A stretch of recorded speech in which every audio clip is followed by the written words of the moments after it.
فیملی بیک ګراوند نه راته وایي چې مطلب بابا مو څه کوي؟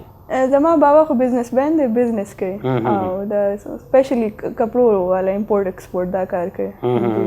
صحیح خو ته خو بس هغه ویل کولی نه شي که نه ولې چې وکیلانو خو یو لباس وایټ کپړې هغه هر ټایم اچوي. صحیح ولې چې اکثر له دلته خلک راځي نه د انټرویو دپاره چې کوم څنګه چې مونږ زمونږ خو ټول نه لوی لانجه دغه وي چې ځان دپاره به هر پروګرام نه به نوی ډرس ګورې یا نوی که نه که نه نو یا خو به دا الټه کې یو پروګرام کې به دا واچي او بیا بل پروګرام کې تاسو خو وارډروب مینټین کول غټه خبره ده. دا خو د وکیلانو خو آسان کار دی، څنګه سبق آسان دی نو داسې دا مونږ ایون ودونو له وایټ یونیفارم کې لاړ شو لکه دا مونږ ته اسانه دی. بل جان ته هم په سپینو کپړو کې دی داسې سر هغه خواري او کس به وته دي. صحیح ده خو لکه بهر نه هم چې لکه بس اسانه ده که نه. جی سر صحیح ده دا خو مذاق کولم.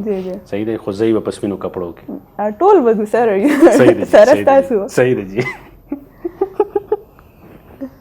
بدل دی واغشتو زوبا په خپل نمبر باندې او چې اوس د چا نمبر مخکې دی. صحیح ده جی زه بس الله دې پکې خیر واچي.